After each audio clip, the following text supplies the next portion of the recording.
दाखिल किया जाएगा। अब हमने हमारी ईमानदारी पे तो शक नहीं हो सकता। नहीं, आपकी ईमानदारी पे तो शक है और शकी किसी चीज पर नहीं। और सुप्रीम कोर्ट ने कहा, मैंने नहीं कहा, सुप्रीम कोर्ट ने कहा कि सरकार की मंशा पर शक लगता है हमको।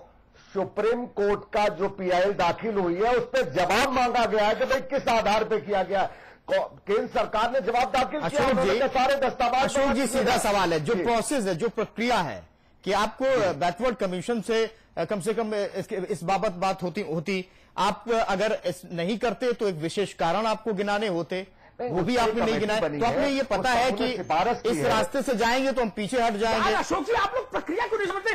जीओएम से कोई आरक्षण नहीं हो सकता इस देश में, क्यों नहीं समझते आप इस प्रक्रिया को? ये आपके घर की 24 अकबर रोड क्या दुकान है क्या? नहीं, दुकान नहीं है, या 11 अशोका रोड की दुकान है। ये जनता की आवाज, और जनता की आवाज पर जो नुमाइंदे चुन के जाते हैं उनकी सीधी सिफारिश। मैंने क्या कहा? आप जीओएम, पीओएम, सीओएम, टीओएम सब बना दो जी। रूल ऑफ लॉ में जीओएम का कोई उल्लेख नहीं। वहां सीधे सीखा है कि ये होगा तो आरक्षण होगा, अन्यथा नहीं होगा। आपको पता है, आप लोग असल में देश दुनिया में कुछ जानकारी भी नहीं रखना चाहते। आपका तो जीओएम था, छुटका सा जीओएम, 5-7 एक सेकंड अनिल दुबे जी, आंध्र प्रदेश की विधानसभा ने सर्वसम्मति से प्रस्ताव पारित कर दिया, गवर्नर के पास भेज दिया कि ये मुसलमानों को इतने % आरक्षण। आप जीओएम से तो बड़ी बात थी, विधानसभा में अप्रूवल हो गया तो जीओएम से तो बड़ा ही होता है, होती विधानसभा लोकसभा, ये तो जानते हैं ना। इतना तो जी जी कानून बन गया, अगले दिन चैलेंज हो गया, सुप्रीम कोर्ट ने वापस भेज दिया, बोले रद्द करो जी इसको। ये क्या मजाक हो रहा है संविधान के साथ? कोई आरक्षण नहीं दिया जा सकता मजहब के आधार पर। फिर लौट के देश घर को आए। क्या दिखाना चाहते थे? आपने 2 छल किए, एक तो संविधान से छल किया और दूसरा आपने माइनॉरिटी के भाइयों से छल किया। आप जानते थे ये चैलेंज हो जाएगा आंध्र वाले, लेकिन दे दिया क्योंकि चुनाव था सामने। मैं यही तो मुद्दा बहस लेके आया हूं। आप जानते थे जाट आरक्षण नहीं टिकेगा सुप्रीम कोर्ट में, फिर भी आपने दे दिया कि चलो शायद तब तक चुनाव निपट ही जाए। ये तो संयोग ऐसा हुआ तारीखों का कि 9 तारीख पड़ गई। हम निश्चित सुप्रीम कोर्ट का सम्मान करेंगे, मगर हमें उम्मीद है कि हमारे हक में निर्णय आएगा, केंद्र सरकार के हक में निर्णय आएगा। नहीं, इससे पहले आपने आवाज नहीं सुनी थी क्या? जब दिल्ली का पानी रोका गया, रेल रोकी गई, गृह मंत्री के घर में आंदोलनकारी घुस गए, तब आपको जनता की आवाज समझ में नहीं आई थी? अधिसूचना जारी होने से एक दिन पहले आपको समझ में आ गया? समय से उत्तराखंड की मांग चलती रही। उत्तराखंड जब देखिए समय होता है, सारी चीजों में काम करने का वक्त होता है। चुनाव से एक दिन पहले काम होता है क्या? मैं विकास जी, अमिताभ जी की याद दिला दूं, आप उस समय थे उत्तराखंड में, जब उत्तराखंड की मांग चल रही थी और उत्तराखंड के आंदोलन में जब लोगों पर लाठीचार्ज और महिलाओं के साथ बदतमीजी हुई और माननीय मुलायम सिंह मुख्यमंत्री से कहा कि ऐसा कुछ हुआ ही नहीं है। तो देखिए, जब कोई आंदोलन एक लंबे समय से मांगती है और उस समय चुनाव आ गया तो उसमें कांग्रेस की मंशा पे सवाल कहां उठते हैं, हमारी ईमानदारी पे सवाल कहां उठते हैं? हम चाहेंगे कि जाटों को आरक्षण मिले। अशोक जी, मैं बताता हूं, सुन लो। ईमानदारी इसलिए कटघरे में खड़ी होगी आपकी और आरएलडी की, इसलिए खड़ी होगी क्योंकि ये नहीं होता है कि भाई हमें क्या पता कल उसकी नोटिफिकेशन हो जाएगा कल। नहीं, ऐसा नहीं होता। सरकार की प्रक्रिया को समझ लीजिए। अजीत सिंह जी तो है, पूछ लीजिएगा, मेरी बात गलत निकले तो अनिल दुबे जी पूछ लेंगे अजीत सिंह कि मेरी बात गलत है। सुन लो पहले, सहमत है ना सुन लो।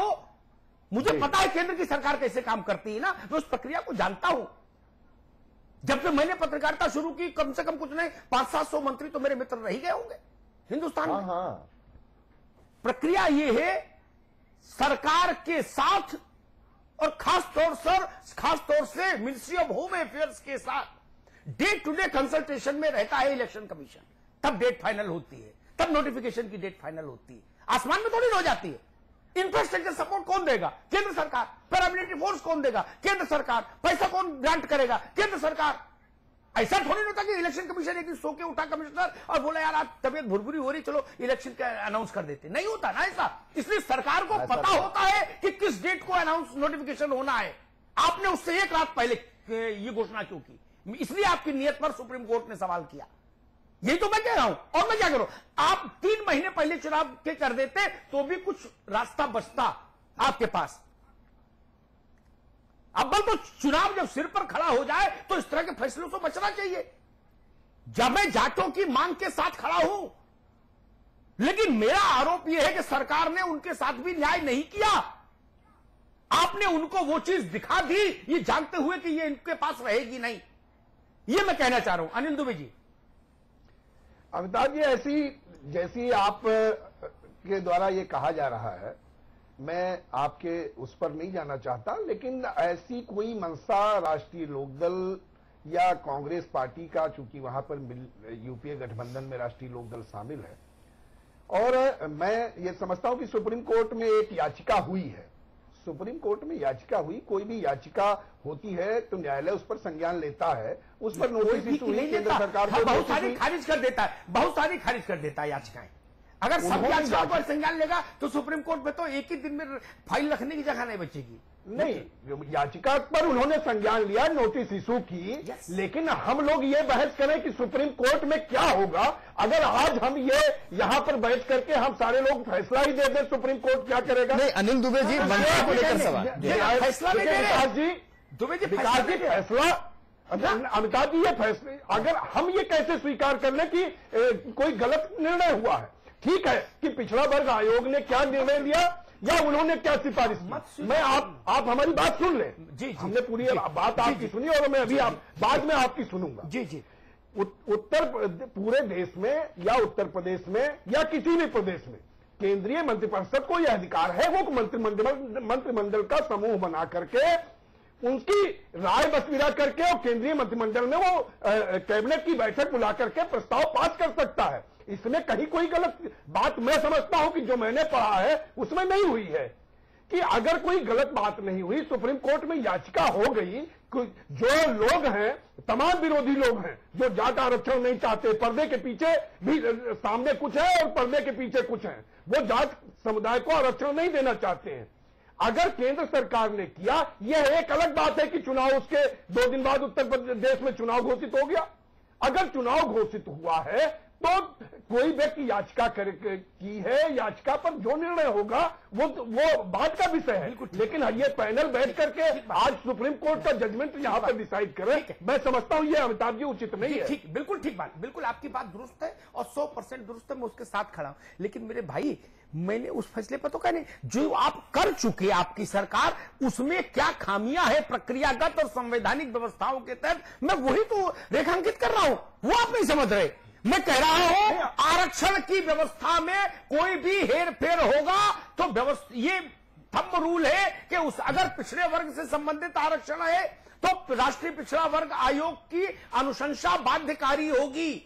जाके किसी सीनियर वकील से कहिएगा तो वो बता देगा, नहीं तो अजीत सिंह जी की जानकारी में बात होगी निश्चित तौर पर, वो पुराने नेता है।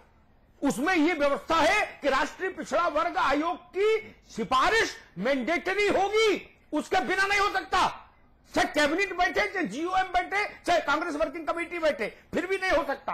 और चाहे भाजपा की कोर ग्रुप बैठ जाए साथ में, ऐसी फिर भी नहीं हो सकता। आयोग, किसी आयोग पर केंद्र सरकार या वहां का मंत्रिमंडल बाध्य नहीं है। उत्तर प्रदेश में भी और देश में मैं देश की बात कर रहा हूं। देश में आरक्षण के लिए जो व्यवस्था है, मेरी बात गलत निकले तो मुझे टेलीफोन पर बता दीजिएगा, मैं आके माफी मांग लूंगा।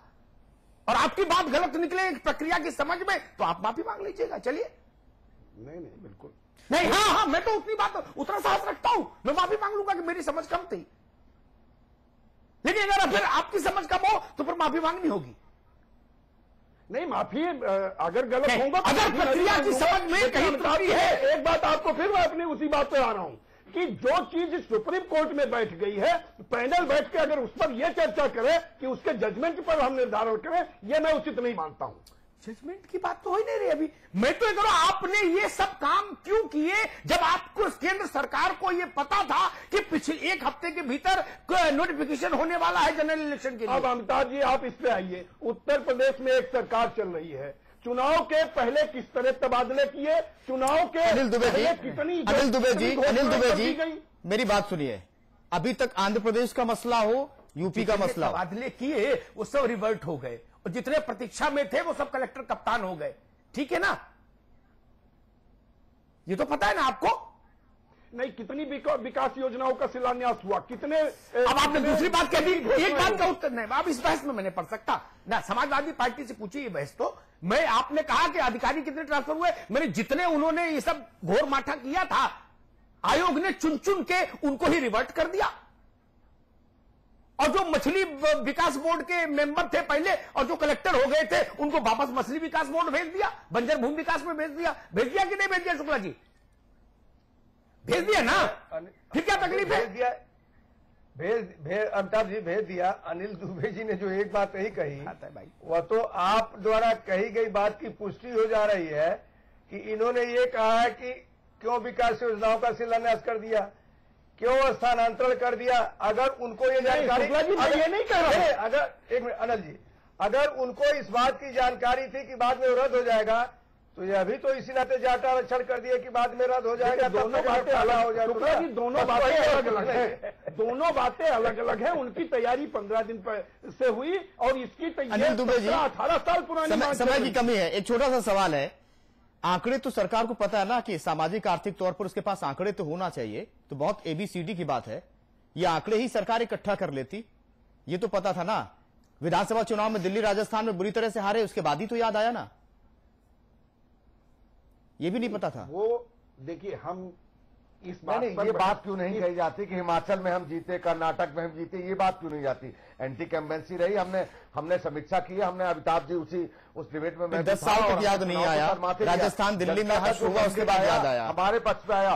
और निश्चित आज भी हम विश्वास रखते हैं अपने काम पर। 10 साल के यूपीए सरकार ने जो काम किए हैं, हम निश्चित यूपीए समय की कमी है सर, विश्वास रखते हैं। अमिताभ जी संपादकीय टिप्पणी। अनिल जी कुछ कह रहे हैं। अनिल जी बोलिए। मैं एक जी। देखिए, हमारा कि क्या हुआ, हमारी एक मांग थी कि हमको इस समुदाय को आरक्षण दिया जाए, वो मिल गया। हमारी मांग थी, पुरानी मांग थी, इस समय पूरी हुई, ठीक है, और वो उचित हुई है, गलत ठीक बात, नहीं। अच्छी बात है। जिसकी मांग है उसको उचित ही कहना चाहिए। मेरा सिर्फ 2-3 सवाल जो मैंने शुरू से उठाए, उसका कोई संतोषजनक उत्तर मुझे मिला नहीं बहस में, और सुप्रीम कोर्ट को भी नहीं मिला। जी ही, जब भारत सरकार के प्रतिनिधि वहां वकालत वो सरकार की तरफ से जिरह कर रहे थे, तो वो भी ऐसे ही उत्तर दे रहे थे जैसे हमारे पैनल पर बातें आ रही हैं। तो सुप्रीम कोर्ट ने कहा कि ये सब कुछ नहीं, सारी फाइलें लाइए, हम देखेंगे। आपकी बात से हम संतुष्ट नहीं, अन्यथा जवाब मांगा जाता है, फाइल नहीं मांगी जाती है। सुप्रीम कोर्ट के मुकदमों का भी एक तरीका है, शुक्ला जी जानते होंगे। जवाब मांगा जाता है कि भाई 2 हफ्ते में जवाब दीजिए, 3 हफ्ते में जवाब दे सरकार।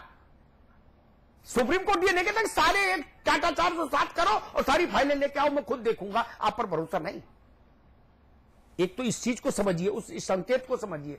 और दूसरी बात मैं कहूं, आरक्षण की मैं फिर बहुत क्लियर शब्दों में कह रहा हूं, अशोक जी आप भी वकीलों से सलाह कर लीजिएगा, अनिल जी आप भी जो जाट आरक्षण का काम आपके यहां देख रहे हो पार्टी में, उन पढ़े लिखे व्यक्तियों से एक बार मशवरा जरूर करिएगा। सरकार या सामाजिक संगठन या राजनीतिक दल कोई मांग करे, अभी कोई भी जाति खड़ी हो जाए कि देश भर में हमको इस 27.5% में से 22% हमको दे दो, तो सरकार की भूमिका कुरियर की होगी। प्रथम चरण में ध्यान से सुनिएगा, राष्ट्रीय पिछड़ा वर्ग आयोग को उनका प्रत्यावेदन फॉरवर्ड करने का, संवैधानिक व्यवस्था के तहत राष्ट्रीय पिछड़ा वर्ग आयोग में ही सुनवाई होगी, वहीं पक्ष विपक्ष के लोग दलीलें देंगे, सरकार में नहीं देंगे, मंत्री जी के घर नहीं देंगे, ये व्यवस्था ही नहीं है शासन में। और वह एक कंसोलिडेटेड रिपोर्ट सबमिट करेगा और उस रिपोर्ट पर बाध्यता होगी सरकार के लिए कि उस रिपोर्ट को स्वीकार करे। एक्सेप्शनल केस में अगर सरकार उस रिपोर्ट को अंशतः या पूर्णतः खारिज करना चाहती है, तब उसको उन विशेष परिस्थितियों के कारण बताने होंगे लिखित परत में, और बताना होगा कि हमारे पास इनसे बेहतर ज्यादा प्रामाणिक आंकड़े ये हैं। फिर पूछा जाता है कि आपके पास ये आंकड़े आए कहां से, तो ये नहीं कोई मानेगा कि ये हुकुम सिंह जी ने कैराना से भेजे हैं या करतार भावना ने भेजे हैं, ये नहीं मानता अदालत। वो कहती है वो मैकेनिज्म बताए सरकार, जिस मैकेनिज्म के तहत पूरे हिंदुस्तान में आपने आर्थिक, सामाजिक और राजनीतिक हैसियत का मूल्यांकन करवाया एक जाति विशेष का। क्या सरकार के पास दोनों चीजें नहीं? ना तो उसके पास वो आंकड़े हैं। अभी एक मसला आया था सुप्रीम कोर्ट में, उसमें सरकार इसी पर बैकफुट पर चलेगी। उन्होंने कहा आपके पास आंकड़े नहीं तो आप चले क्यों आए यहां? मैं बताता हूं आपको, कोर्ट कर रहा हूं सुप्रीम कोर्ट का वर्जन। बोले आंकड़े ही नहीं आपके पास तो आप अपने मन से कोई भी कोर्ट अफेक्स कर देंगे क्या? अटॉर्नी जनरल को सॉरी बोल के वापस होना पड़ा। और अगर राजनीतिक चतुराई कहां पर दिखती है? इतनी लंबी मांग एक